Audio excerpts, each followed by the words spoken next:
Բարև ձեզ, սիրելի հայրենակիցներ, մենք նորից եթերում ենք, մեր հյուրն է Ցեղակրոն կուսակցության նախագահ, ճանաչված հասարակական քաղաքական գործիչ Շանթ Հարությունյանը։ Պարոն Հարության, ողջունում ենք ձեր այցը Սյունյաց երկիր-թերթի տաղավար, ձեզ ճանաչում եմ 1991-ից, որքան հիշում եմ, երբեք անտարբեր չեք եղել մեր երկրում տեղի ունեցող հասարակական քաղաքական իրադարձությունների հանդեպ, եւ դա գնահատելի է։ Իսկ այս օրերին, երբ վճռվում է Հայաստանի Հանրապետության եւ իհարկե Սյունիքի ճակատագիրը, ձեր մտածումները մեզ հետաքրքրում են առավել քան երբևէ։ Շնորհակալություն, որ ընդունել եք մեր հրավերը։ Ես էլ ողջունում եմ ձեզ, շնորհակալ եմ հրավերի համար։ Չգիտեմ, մաղթում ձեզ հաջողություն եւ աշխատանքային եւ որպես սյունեցու։ Պարոն Հարության, ներկայիս ընտրական գործընթացներում ինչպես տեսնում ենք, ակտիվ դերակատարություն է ստանձնել Շանթ Դաշինք ազգայնական կուսակցությունը։ Մենք իհարկե վերջին թիմ ընտրություններում առիթ ենք ունեցել տեսնելու ճանաչելու Շանթ Դաշինք կուսակցության գործունեությունը, մանավանդ որ Կապան մարզկենտրոնում եւ Տաթև համայնքում համոզիչ հաղթանակ տարավ կուսակցությունը։ Փորձեք մեր հետևորդներին գոնե համառոտ ներկայացնել Շանթ Դաշինք կուսակցությունը։ Խնդրեմ։ Ճիշտ ասած, այդ կուսակցությունը Շահեն Հարությունյանը որդիս է կազմակերպել նախաձեռնել իր անգիրներով ստեղծել են, ես ինչ որ չափով օգնել եմ, ասենք հասարակությանը դիմել եմ, որ նոր ձևավորվում էր բան, դե մենք նենց չի որ ասենք ինչ ես մտածում, Շահենը նույն ձև է մտածում, կան հարցեր, որ մենք տարբեր ձև ենք մտածում, շատերին կարող է դա զարմանալի լինի, բայց ես էլ իմ հորս հետ եմ եղել շատ հարցերում, այն հիմնական սկզբունքային հարցերում նույնն ենք, ասենք անկախության հետ կապված Հայաստանի գլխավոր շահերի բան, բայց շատ հարցերում ես ու իմ պապան այդ տարաձայնություններ ունեինք ու ես համարում եմ նորմալ է, որ իմ ու Շահենի մեջ է կարող լինել տարաձայնություններ, ինքը նախաձեռնեց այդ կուսակցությունը, ես էլ աջակցեցի մեր շրջապատն էլ, իմ ընկերներն էլ բոլորս աջակցեցինք, ինքը իր քաղաքականությունն է կուսակցական տանում եւ իրանք Փարսյան Գևորգի հետ, համայնքապետի հետ համագործակցեցին եւ տեղական ընտրություններում եւ Կապանում եւ Տաթևում, հա։ Ու համագործակցությունը իրանք էլի տենց շարունակում են։ Ուժում չգիտեմ, բան տես մի բան չկա ասելու, հիմա ակտիվության չափն էլ կախված է հնարավորություններից, իրավիճակներից բան,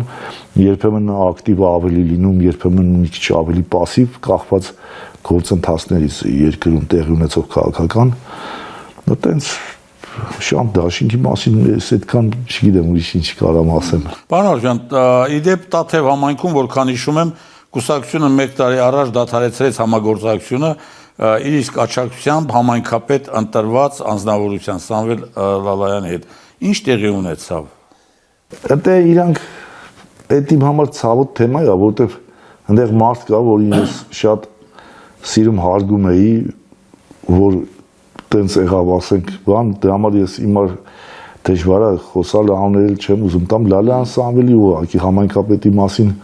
կասեմ, որ ժամանակին Շահենն էլ ես էլ մենք ընկերներով իրան զգուշացրել էինք, որ կարաս, ասենք, համայնքապետ լինելով համագործակցես վարչապետի ու այդ իշխանությունների հետ աշխատանքային շրջանակում, բայց դրանից դուրս մենք ընդդիմադիր քաղաքական ուժ ենք, դրանից դուրս ուրիշ հարաբերություններ մենք չենք ընդունելու, տենց պայմանավորվել էինք, բայց ժամանակի մեջ իրանք մի քիչ այլ կերպ, ասենք, սկսեցին, բնական է, համայնքի շահերի մասին են մտածում, բայց մերուն է, ասենք, երբ որ բանը, ինչ էր, նորաձև է, չգիտեմ, կրթությունը նորաձև է, բան, դա պետական միջոցառում չի էլի, ուղղակի վարչապետի ու իր թիմի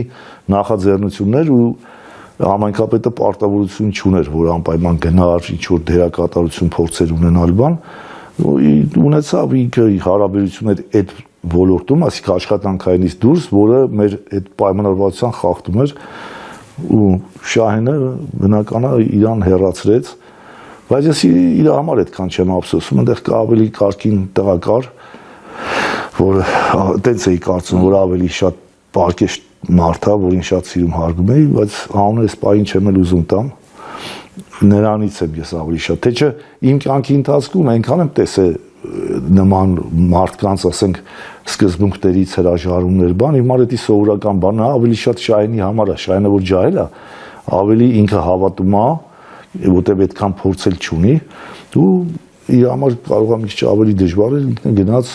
կուսակցության մարդկանցով եկավ, հեռացրեց։ Շանթ Դաշինք կուսակցությունը ազգային ժողովի առաջկա ընտրություններին իր հնարավորությունները եւ ջանքերը մեկտեղել է միասնության թևեր կուսակցության հետ։ Համոզված եմ գաղափարական աշխարհայացքային ընդհանրություններ կան համագործակցության հիմքում։ Փոքր ինչ բարձաբանեք այդ համագործակցության հիմքերը եւ նպատակները։ Ասեմ, այդ նախաձեռնությունը, որ իրանք համագործակցության գնացին, ես вообще կապ չունեմ, գրեթե կապ չունեմ այդ համագործակցության, ու ես նաև այս փուլում ինքս չէի ուզում մասնակցեի մի քանի պատճառներով ընտրություններին, բայց դրա փոխարեն Շահյանը ու Կապանի համայնքապետ Փարսյան Գևորգն են ավելի իրար հետ ակտիվ այդ մտածում պայքարի բանի ընթացքի մասին ու նենց եղավ որ Փարսյան Գևորգը ասեց որ Թաթոյանը դե իրան հիշում ենք Թաթոյանին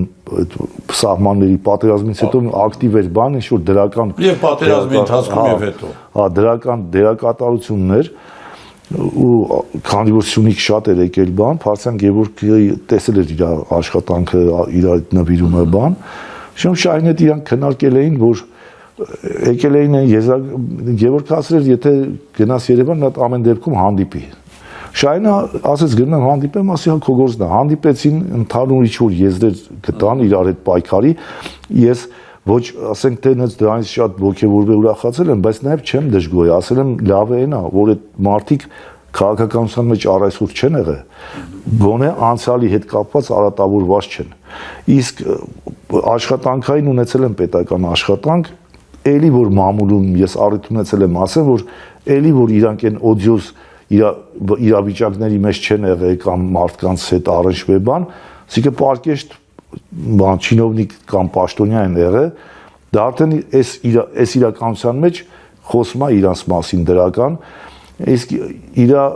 երկրորդ համարը բան Դավիթ Հանանյանը դեռ տարիներ առաջ ես հարցերություններ եմ լսել շատ դուրս եկել է ինքն քիչ մարդկանց էր որ ես տեսնում էի կա անպայման ուզում էի լսեի այտենց ես նորմալ նայեցի այդ համագործակցությունը ճիշտ է ես քանի որ ունեմ այդ փորձը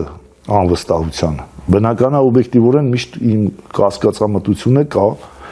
բայց հələ որ ոչ մի այտենց մի բաններ չեմ տեսել որ իմ կասկածամտությունը ամրապնդվի հիմնավորվի բան Շահյանը ասի արդեն ջահել է ինքը ավելի շատ մարդկանց ավելի շատ է հավատում ու ըստե մի հատ խնդիր կա էլի որ մեր ժողովուրդը կորցրեց հավատը թեկուզ օբյեկտիվ պատճառներով դա համար երկիրը չի դզվում ինչ որ կերպ պետքա մարդիկ չարչարվեն նախ հավատը վերականգնելու օրինակ ես նայում եմ քաղաքական դաշտը քաղաքական խոսույթ այդքան չկա ասենք ամեն ինչ կարան խոստանան տնտեսությունը չգիտեմ զարգացնեն թոշակը բարձրացնեն չգիտեմ ինչ բան չէ ես ջղայնանն եմ այդ որ լսում եմ ասեմ որ պրոֆսաուզի նախագահի թե բան էլի մրցույթ էլի որքան ձեզ ճանաչում եմ դուք միշտ էլ ազգային գաղափարախոսության կրողի եւ պաշտպանողի դերում եք եղել եւ շարունակում եք լինել այդպիսին Հանրապետության վարչապետը նախընտրական քարոզարշավի ընթացքում հայտարարեց Ղարաբաղյան շարժումը ճակատագրական սխալ է եղել հայ ժողովրդի համար այնուհետև ովքեր փորձեն վերականգնել Ղարաբաղյան շարժումը ինձ հետ գործ կունենան ձեր կարծիքը խնդրեմ Ես 96-7 թվերին հարցազրույց եմ տվել առավոտ թերթում Ունդեղ ես բան ասեցի ասի եթե Ղարաբաղյան շարժումը Հայաստանի անկախանալուց հետո սկսվեր ես կարող դեմ լինեի որտեվ նորանկախ պետությունը հələ իր պետության կառուցման հզորացման փուլ պետք է անցնի որ հարևանների կամ որը մեկի հետ հողային պահանջի հարց տնի բայց քանի որ Ղարաբաղյան շարժումը սկսվել է սովետական միության այդ կայսրության ներսում ու դա ուղղված չի եղել որևէ դաժե ճշնամի ասենք Ադրբեջանին նույնիսկ Ադրբեջանին չի ուղղված եղել մեր պայքարը սկսել է Մոսկվայի դեմ կամ Մոսկվային է ուղղված եղել քանի որ Ղարաբաղը իրանք այդ 21, 22, 23 թվերի այնտեղ պայմանագրեր կան այդ դրանց հիման վրա Մոսկվան է մեզանից վերցրե ու դա տվե Ադրբեջանին։ Ու մենք երբ որ սկսեցինք պայքարը, նախ Հայաստանի Հանրապետության իշխանությունների դեմ դրեցինք պահանջ, որ Ղարաբաղը ընդունեն, որտեղ մարզխորհուրդը որ որոշումը դիմել էր Հայաստանին ու Ադրբեջանին, մենք պահանջում էինք, որ Հայաստանի իշխանությունները դրական պատասխան տան, որից հետո նաև Մոսկվայի դեմ, օրինակ մենք sense նախաձեռնություն հիշում եմ արեցինք, որ հրաժարվեցինք զինգրքույկներից, նախ հայտարարություն արեցինք, որ մենք պահանջում ենք, որ Մոսկվան, սովետական միությունը, այդ սովետական բանակը պաշտպանի Ադրբեջանում բնակվող հայ ժողովրդի ֆիզիկական անվտանգությունը, երաշխավորի ու պաշտպանի, ու ասենք մենք ովքեր ծառայել են բան, այդ տարբեր երկրներում պաշտպանել են սովետական տարբեր ժողովուրդներին բան, եւ մենք իրավունք ունենք ակնկալելու ու պահանջելու ժողովրդի ինքնապաշտպանությունը, ու դա չանելու դեպքում նախ հրաժարվում ենք մեր զինգրքույկներից եւ դա չանելու դեպքում հաջորդին այլ բան չի մնում, քան դիմել ինքնապաշտպանության, այսինքն մեր սկզբնական այդ շարժման նախաձեռնողների, սկսողների ակտիվ մարդկանց գործունեությունը ուղղված էր Մոսկվային։ Այս առումով, երբ որ Նիկոլը հիմա դա ասում է, Նիկոլը ուղղակի ոնց որ խապս գցելու ինչ որ չգիտեմ, այդ բառը մանիպուլյացիան էլ այդքան տեղին չի, բայց ավելի ինքը վատ բան անում, քան բարձ մանիպուլյացիան կարող լիներ։ Այսինքն ուզեմ ասեմ, ոչ մի նորանկախ պետություն ավելորդ չի ձգտում ինքը իր համար խնդրեմ ստեղծի, բայց սա մենք ժառանգեցինք սովետական միության փլուզման արդյունքում, ել չասած, որ Ղարաբաղյան շարժումն էր, որ ի վերջո բերեց հանգեցրեց պետության անկախության շարժման ու անկախ պետության վերաբերյալ։ Դուք համարում եք, որ շարժումը այլևս շարունակելու հնարավորություն կամ իմաստ չունի։ Չէ, այստեղ մի հատ ուրիշ խնդիր կա, որ մի քիչ առաջ ասում եմ, ամեն ինչ խոստանում են, բայց ընդհանրապես եթե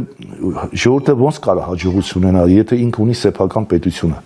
Իմիջիայլոց Ղարաբաղյան առաջի պատերազմը, որ հաղթեցինք, դա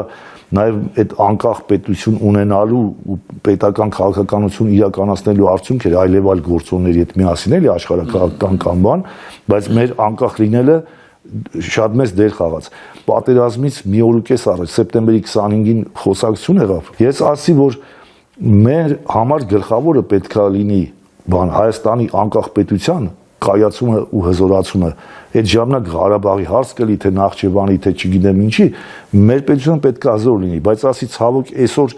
ինչ սխալ արվում է կամ ինչ կորուստներ տրվում է բան, ասում են հանուն Ղարաբաղի, որը բերելու է պետությունը չի հզորացնում։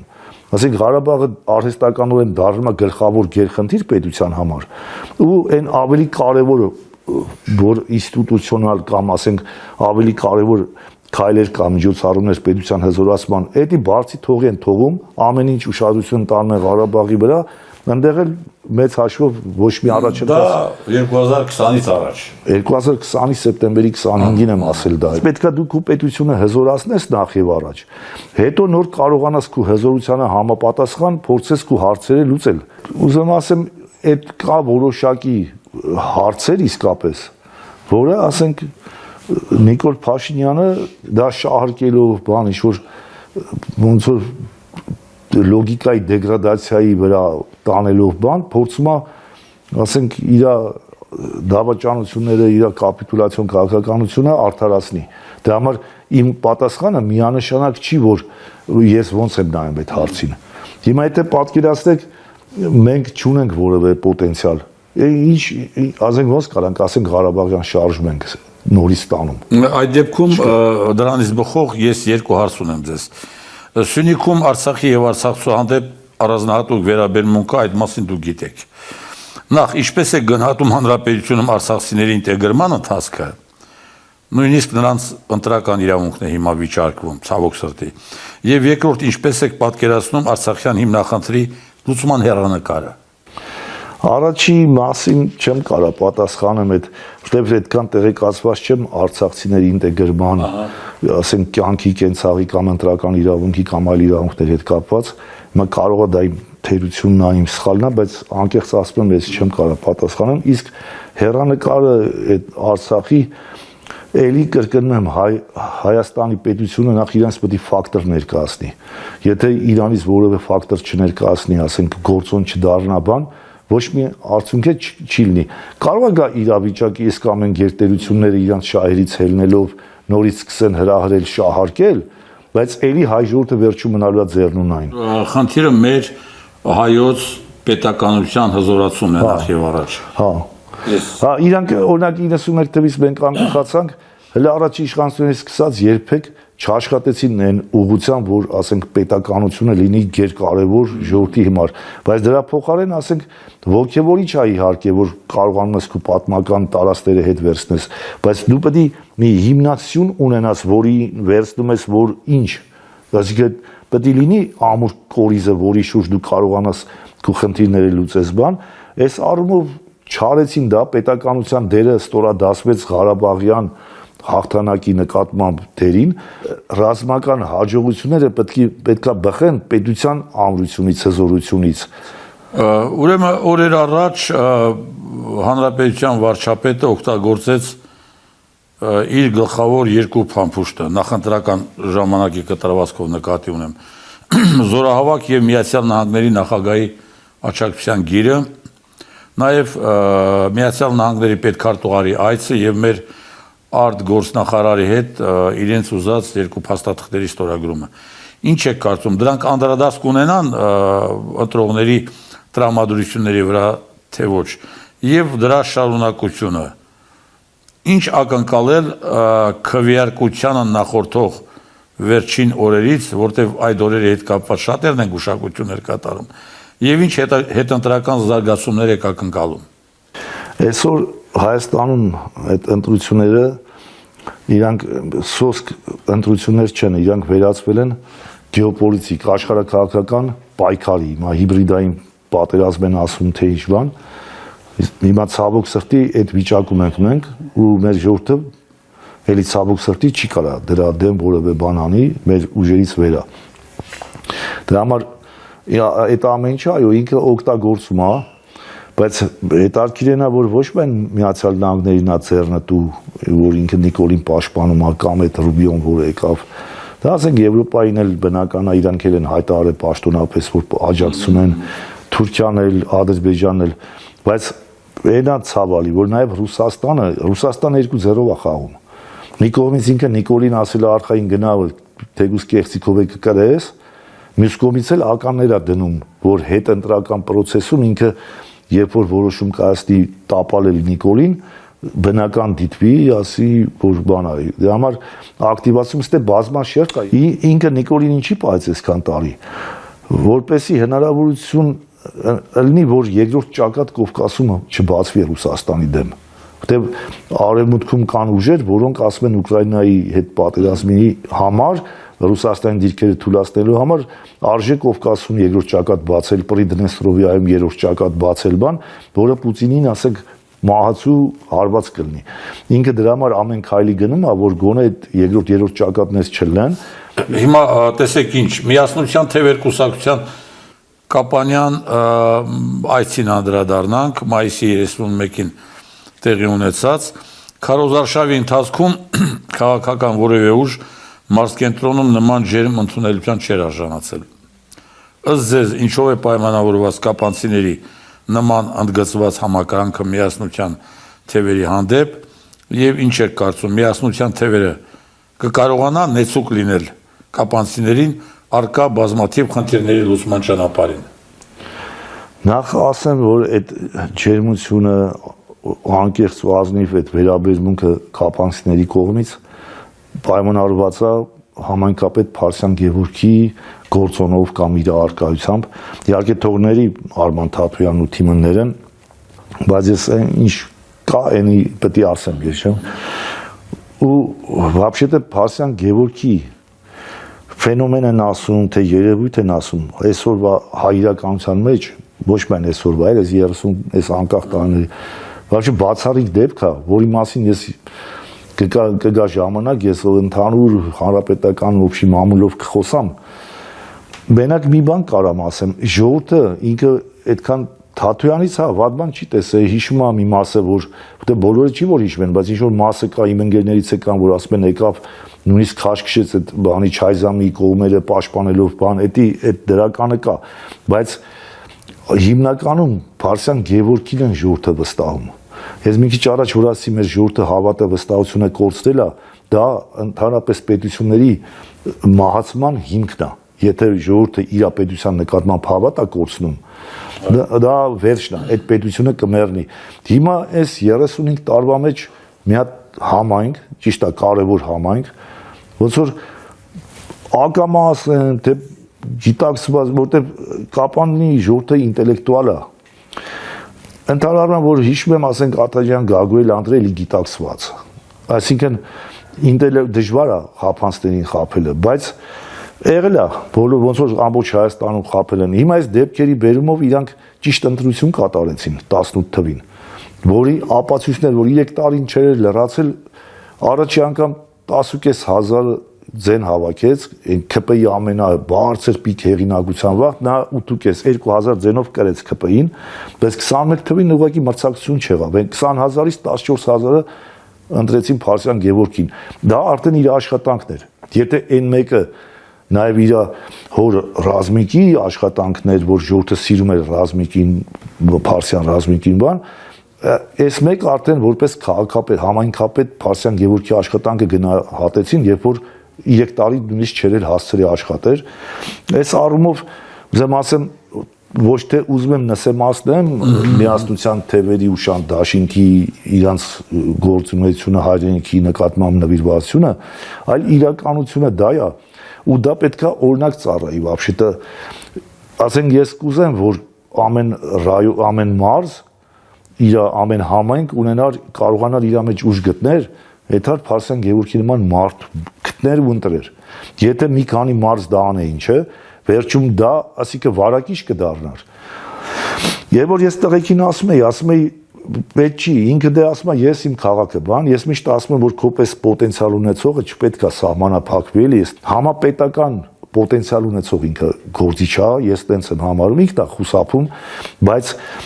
ժամանակը իրանք ասում էին, ասենք այդ թիմի տղեկ ասում են, թող ուրիշները տեսնեն ստե ոնց է, իրանք էլ իրանց մեջ անեն։ Անցավ տարիներ, տեսանք չի լինում տենց։ Ես ես մի հատ ասեմ բացառիկ բան, ես հիմա մարդկանց հետ որ խոսում եմ, ոչ միայն իմ մոտիկների, ելմա փողոցում ինձ անծանոթ մարդիկ են մոտիկ անում, Գևորգին Փարսյանին նրանց գովում են, ու ես իմ մեջ ոնց որ այդ ձևակերպումը, ոնց որ հիմա իրանք ստիպեցին, որ ես այտենց էլ պատկերացնեմ։ Եկան եզրակացության, որ ինչ են Փարսյան Գևորգին սիրում։ Ասենք այն մարդը կապանցին, որ իր քաղաքը սիրում է, պարտադիր սիրում է Փարսյան Գևորգ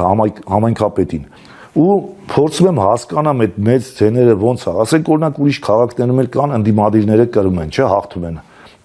Բայց սենց է, ասենք վերցնենք Լեննականը, Գյումրին է, չէ, ասենք Վարդան Ղուկասյանը ունի իր թիմը։ Ժողովրդական լեքսիկոնով ասենք իր ասում են կլանը։ Ես մաֆիա չեմ ասում։ Կլան նշանակում է իր ազգակցական կապերը, ընկերական կապերը, կողմնակիցները։ Ասենք Մարտուն Գրիգորյան էլ կար կարծեմ, չէ, դեպուտատ։ Նա էլ ունի իր կլանը, իր կողմնակիցները։ Այնտեղ էլի ինչ որ կան։ Հիմա այդ պայքարում են, ում կլանը ավելի հզոր է, ինքը ավելի շատ ձեն է հավաքում։ Ու դա 35 տարի Հայաստանում տենց ա եղել ընտրությունները։ Կապանում դա մի հատ բացառիկ բան է, որ ոչ թե Գևորգ Փարսյան իր կողմնակիցներով կրել է մյուսներին, այլ Կապանի քաղաքացին է իրան ընտրում։ Այսինքն 20,000-ից 14,000, որը ոչ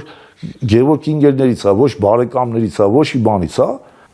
այսինքն երկու կողմանի արժանապատիվ է այդում հարաբերությունները։ Սա ես ասեմ Հայաստանում սա բացառիկ դեպք է։ Մեր համար էլ է եղել չափանիշ Փարսյան Գևորգի դիրքորոշումը, ոնց ինքը ամեն մարդու չի հավանի, ունի կայուն 4 սկզբունքներ,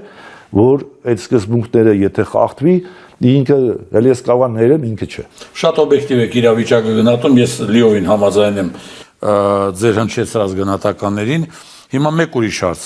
Իշխող քաղաքական ուժը ամեն ինչ արեց, որ Սյունիքը դառնա աշխարհի ուժային կենտրոնների շահերի բախման տարածաշրջան, դրանից բխող հնարավոր բոլոր բացասական հետևանքներով դուք որոշակի անդրադարձ արդեն կատարեցիք, մինչ այդ էլ հիշում եք Սյունիքի որոշ մասը նվիրվեց Ադրբեջանին կամ բռնազավթվեց Ադրբեջանի կողմից, հարավային հատվածը Մեղրու տարածաշրջանը դատելով թրիփին առնչվող փաստաթղթերից հայտնվեց անորոշության մեջ Ինչ եք կարծում, ինչպես կարող ենք չեզոքացնել Սյունիքին սպառնացող այդ վտանգները եւ անորոշությունները, ինչպես կարող ենք վերականգնել նախ եւ առաջ Սյունիքի տարածքային ամբողջականությունը։ Տարիներ շարունակ ասել են, որ աշխարհում կան տարածաշրջաններ կամ տարածքներ, որ դա գերտերությունների կոնտրոլի տակ պետք է, հսկողության տակ լինեն։ Ասել եմ, օրինակ Ղրիմը պետք է որևէ գերտերության կոնտրոլի տակ լինի։ Մեղրի Միջանցքը Էլիեզեվ կարևորության, ասել եմ, աշխարհում կան, ես չեմ հատուկ ուսումնասիրել որն է, որ պետք է լի կարելի է էլի մանգալ գտնել ստրատեգիական նշանակության։ Այս տարածաշրջանի համար Մեղրին ունի ստրատեգիական նշանակություն։ Ու Ռուսաստանը երբեք դա չի հանձնի ոչ Հայաստանին վերահսկողությունը, ոչ Ադրբեջանին, նույնիսկ գուցե ոչ Թուրքիային ու Իրանին։ Միայն կհանձնի նրան, ով իրան կհաղթի։ Որովհետև, ասենք, ու Ամերիկան էլ թույլ չեն, եթե որը մեկը մյուսին հաղթում է, ինքը իրան է վերցնում ստրատեգիական, պետք է լինի, ասենք, ոչ ստրատեգիական, ասենք, տակտիկական շահեր, որ իր դաշնակիցներին էլ ինքը ինչ որ ներդրման համար, այդ զասլուգայի համար ինչ որ բան հասնի։ Հիմա Մեղրի Միջանցքը այնքան կմնա, ես այն տարիներ առաջ եմ ասել, ռուսների հսկողության տակ, մինչև իրան հաղթող, այսինքն Ամերիկան ենթադրենք, եթե հաղթում է, որպեսզի ընդունում հանձնում անեն։ Այդ այսինքն արդեն գեոպոլիտիկ պայքարը սրվեց։ Ի վերջո Ուկրաինայի վրա հարձակումը Հայաստանի Ղարաբաղի պարտության նաև հետևանք եղավ Ռուսաստանին նաև, ոչ միայն հայերը պարտվեցին, դա ըստ էության ռուսական զենքը պարտվեց կամ ռուսական ռազմավարությունը, չգիտեմ, ոնց կարանք էդի ձևակերպենք, տարբեր ձև կարանք ձևակերպենք, ի վերջո ռուսական ռազմական բլոկը պարտվեց, այդ ODKB-ն։ Ասենք ՆԱՏՕ-ի երկրից հələ չգիտենք, որը մեկը պարտվել է թե չէ։ Ուզեմ ասեմ, այդ խնդիրները կար։ Այ Սյունիքի տարածաշրջանի տրանզիտային նշանակությունը մասնավորապես Մեղրու, եւ դուք ասում եք դա աշխարհի ուժային կենտրոնների ուշադրության կենտրոնում ա եղել եւ մի փոքր տպավորությունն է, որ դուք Հայաստանի դերը այդ խնդրի լուսման գործում նսեմացնում եք։ Ես պարզապես ուզում եմ ոչ թե ձեզ հակադրվեմ, այլ հիշեցնեմ, որ դեռևս ասենք առաջին հանրապետության տարիներին մեր հայրենակից Արամ Մանուկյանը, երբ որ Խալիլ Փաշայից Կովկասյան զորքերի գլխավոր հրամանատարներ առաջարկություն ստացավ, տվեք մեզ Մեղրին եւ մենք ձեզ տասնապատիկ ավելի տարածքներ կտակ։ Եվ ինքը Արամ Մանուկյանը արգելեց այդ խոսակցությունը, համարելով դա ընդհանրապես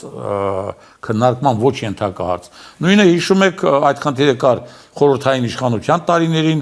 դուք մեզանից լավ գիտեք Կարեն Դեմիրճյանի վերաբերմունքը, դրանից առաջ Գրիգոր Հարությունյանի վերաբերմունքը, ուզում եմ ասեմ Հայաստանի Հանրապետությունը անգամ խորհրդային դիրքորոշում է ունեցել։ Ես ընդհանրապես ուզում եմ ասեմ, որ բոլոր պարագաներում Հայաստանի Հանրապետություն անկախ նրանից թե ով կլինի ղեկավարը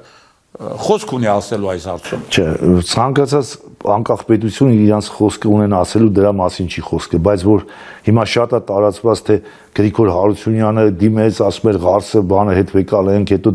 Դեմիրճյանի արած լավ գործ էր, որ ինքը Կապան Մեղրի ավտոճանապարհը բացեց, բայց դա առանց Մոսկվայի անհնար է իմ համար։ Դա այսինքն մարդ ես զարմանում եմ, ո՞նց եք դուք ասում։ Դուք ուզում եք ասեք, որ Մոսկվան ասել պետքա Մեղրին տաս, պետք է Դեմիրճյանը կանար չտար, ու դուք այդ ձեր ասածին հավատում եք։ Կներեք, որ սենց եմ խոսում, հարցս ոչ միայն ձեզ ուղղված, այլ լիքը մարդ կա, որ տես բաներ ասում։ Մոսկվան միշտ Իհարկե ես հավատում եմ։ Իհարկե հավատում եմ։ Հայաստանի Հանրապետության ղեկավարությունը այնուամենայնիվ հիմա նոր գրքեր են հրատարակվել, պատմագիտական ներողություն եմ խնդրում, պարոն Հարությունյան, ուսումնասիրություններ կա, Հայաստանի դիրքորոշումը այնուամենայնիվ գոնե պիտի համաձայնենք, որ շատ հստակ է եղել։ Չէ, ավելի, տես բան չկա, բայց այդ դեպքում ես ես հարց եմ տալիս, 21-22 թվին մտնում է սովետական միության կազմ Հայաստանը 31.5-ից ավել, մոտ 32,000 քառակուսի կիլոմետրով։ Ուրեմն Եղվարդում, որ պոստի են կեթում կանգնում 92 թվին, այդտեղ ափանում կա մի հատ Ղարաբաղ ժորիկ են ասում։ Ինքն էլ էր եկել մեր հետ շփվում էր, տենց այդ պոստի կանգնած վաղտման, հետո եթե մենք այդ փոսը մոսը խրամատի մեջ անենք խոսում ենք, ինքս էս բան ասեց մի օր, ասեց, բա այս տակի գյուղը ինչ որ բանը Ղարաբաղ գյուղը։ Այո, ճիշտ եք։ Ասեց դա մեր հայկականն ա եղել։ Ես էլ ասի մտամ բան ասիր, ես սա այդ ձեր Զանգիլան, Մանգիլան, ես իմ սա գավառն է։ Մեր հայկականն ա եղել։ Հետո եկե գրավել են, ասում են, չէ, ես ասում եմ Ղարաբաղ գյուղը եղել է հայկական ՍՍՀ-ի կազմում։ Ասի չի ասում ժողովուրդ, ասի բան չի, հնարավոր չի, ասի ուրիշ բան, որ 100-ամյակներ առաջ այդ սաղ տարածքը մերն ա եղել ադրբեջանցի։ Ասում է չախպեր իմ մերը ծնվել է 1926 թվին Ղարաբաղ գյուղում գրած է Ղարաբաղ գյուղ բան, այդ Արմյանսկի ՍՍՍР Կապանսկի ռայոն, սելո Ղարաբաղ բան, ոչ Ղարաբաղ գյուղ բան, Արմյանսկի ՍՍՍР։ Ես զարմացա, առաջի անգամ այդ վաղ իմացա, որ սովետական տիրապետության ժամանակ սովետական Հայաստանից մասնատումներ են արել տարածքային։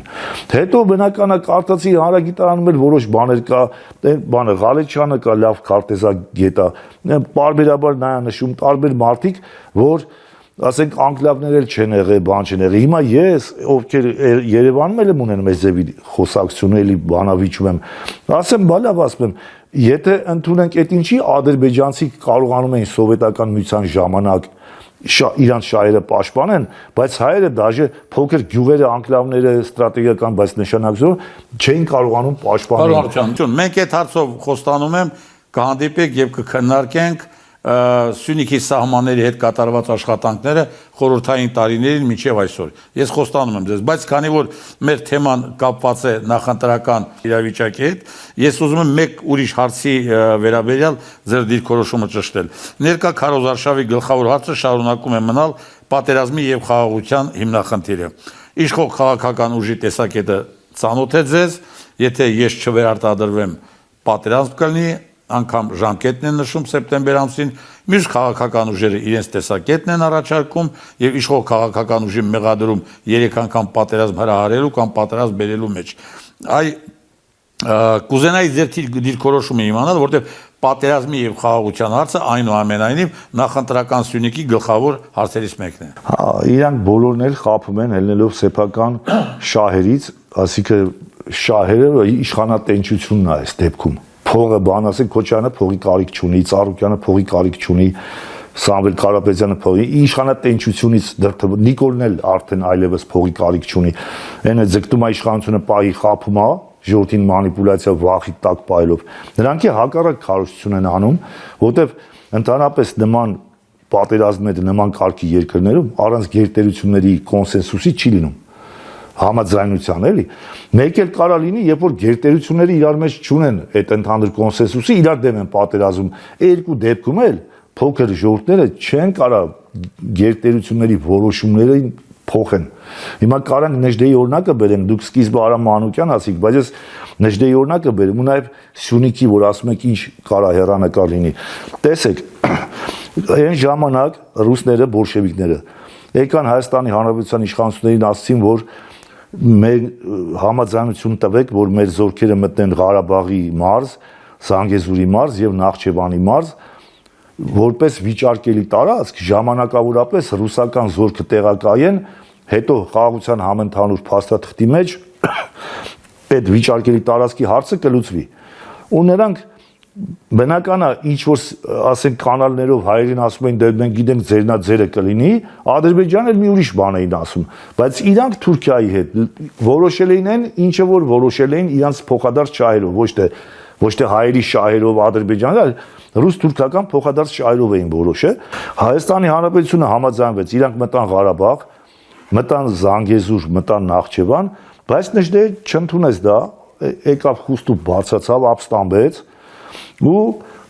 ինքը այդ վիճարկելի տարածքը, որտեղ բոլոր կողմերը ընդունել էին վիճարկելի տարածք, այն հույսով, որ ամեն մեկը մտածում էր, հեսա ռուսը կտա իրան։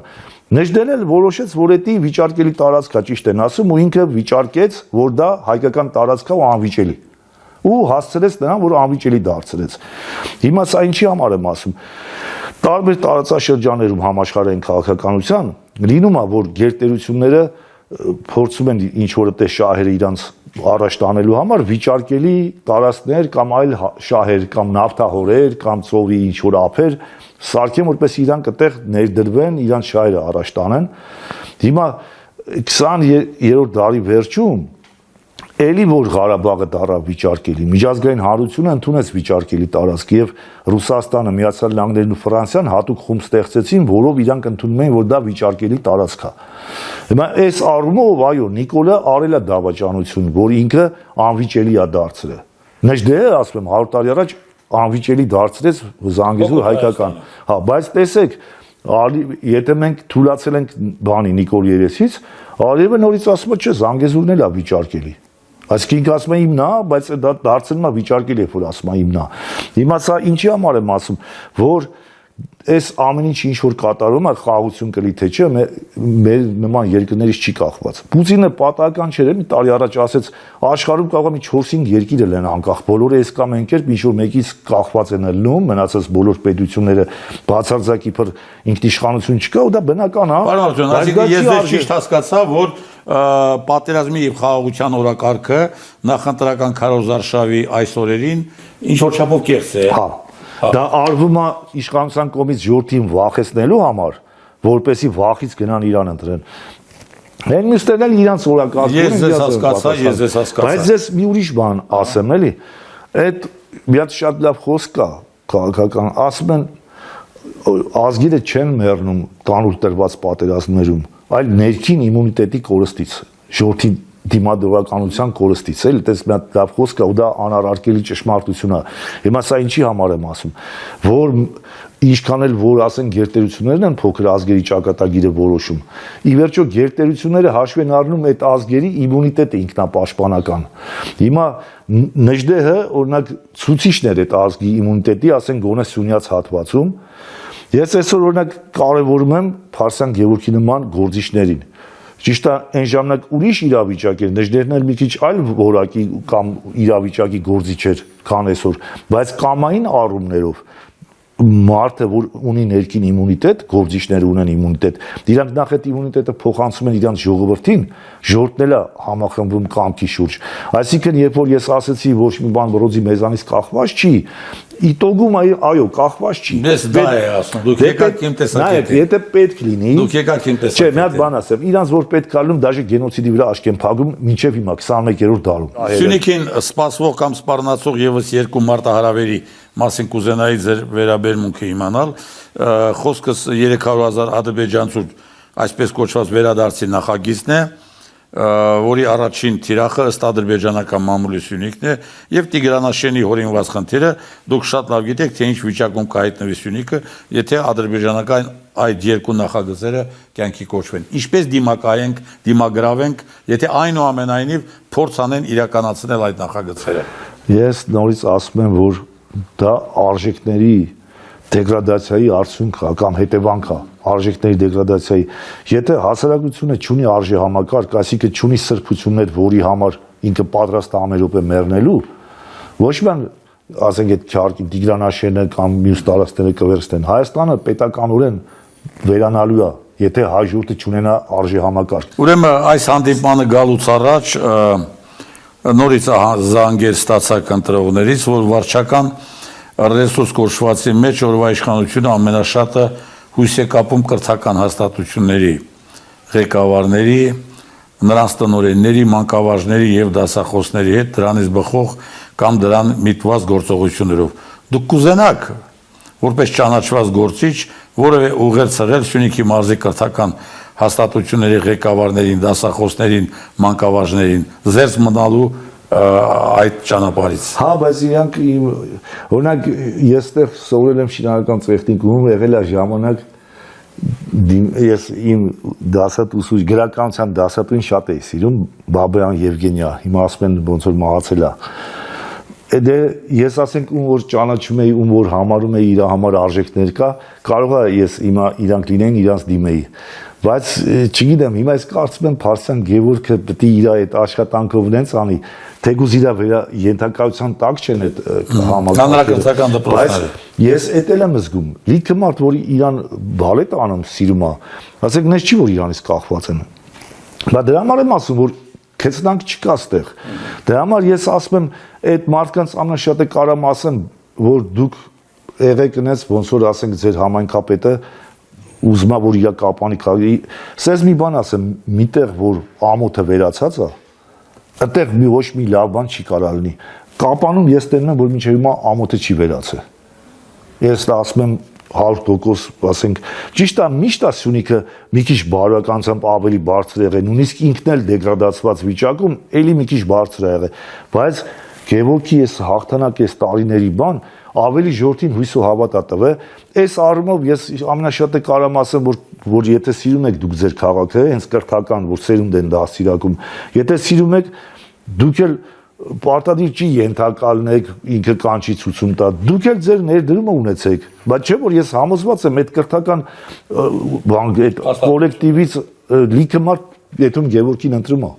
որտեղ գնահատում է նրա աշխատանքը։ Այդ թող էս հարցում էլ լինի չետա ծառայի իշխանությունը, ելի թող թաքուն անի, ոչինչ։ Բայց մի տեղից պետք է սկսվի այդ բարոյականության բանը, այդ շատացումը կամ ակտիվացումը, որ տարածվի մարզերով, դա հասնի Երևան, որ այս երկիրը դզվի։ Ինչու Սյունեցի ընտրողը հունիսի 7-ին պետք է մերժի Նիկոլ Փաշինյանի գլխավորած քաղաքական ուժերին։ Նախ բարոյական արժեք կրող ցանկացած մեկը ոչ միայն Սյունեցի, պետքա Նիկոլին մերժի։ Բայց Սյունեցին առավել եւս որ Սյունիքի օրակարգի հարցը կա, ինչքան էլ ասում են գերտերություններն էլ որոշող, բայց ասի չէ որ ժողովուրդը ունի իմունիտետ։ Գերտերությունները կարող է այնց այդ հարցերը լուծում տան, որ հաջորդը չտուժի։ Չգիտեմ։ Իսկ Նիկոլին ախր տեսեք, ընդունենք դաժե Ղարաբաղը չեր կորցրել, այս ամեն ինչը չեր կորցրել։ Ես նայում եմ, ասենք մարդը ինչքան ինքը իրան պետք է չհարգի, որ ասենք այնի հելնում է թվա կուկուրուզ բան ուտում, ասենք իսկական ասենք արժանապատվություն ունեցող քաղաքացին պետք է ամաչի, որ իր երկրի ղեկավարը տենց է։ Հիմա ճիշտ է, տարիները անցել են մարդիկ փողոցում ուտելով քայլում են, օրինակ մամասից ծեծում էր, որ ես փողոցում կարող եմ մարոժնին ուտելով քայլեի կամ պերաշկի, կամ ասում էր մի կեր արի տունը, կամ էլ կանգնի որտեղից արել ես, կանգնի ըտեք էր։ Ես միջեմա շեմուշկա չեմ չրթում, որտեվ մամաս դրա համար էլ է ծեծել։ Փողոցում չրթում եք, թափում եք, դե մամաս դասատվեր, գերմաներին դասատ։ Կապ չունի ինչ էր, կարար եւ չգիտեմ, տնային տնտեսուհի էր, խնդիրը դա չի։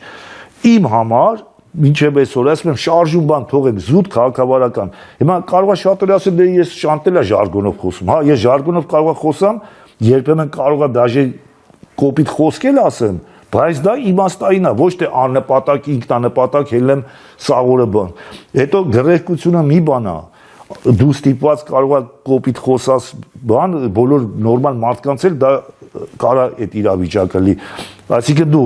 էմոցիայի տակ կարող է մի արարք անես, բայց մի բան է, որ դու ոչ մի կարիք չկա, քեզի չեն հունից հանել բան, դու ուղղակի քո կենցաղով որոշել ես, որ ելես ավտոբուսով ուտես այդ կուկուրուզը կամ բերաշկին, նկարես գցես բան, ոնց որ մարդկա օլիգարխը ջիպի կողքը կայնում նկարվում, հա։ Ասենք եսի մտածում ես, ասում ես ախպեր, կարող ես փոքր վաղ պերաշկի բան, պոնչիկ բան չի կերել,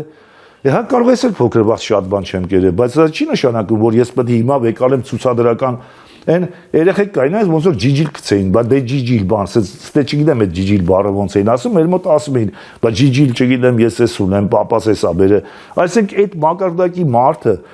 նորմալ իրան հարգող քաղաքացին պետք է վիրավորվի նման ղեկավարին, որի կգնա ընտրի։ Ես թողենք իր դավաճանությունները, որը вообще անառարկելի երևույթներ են, որ պետք է նրան չընտրեն, այլ զուտ հատկապես այդ կրթական համակարգի, որոնք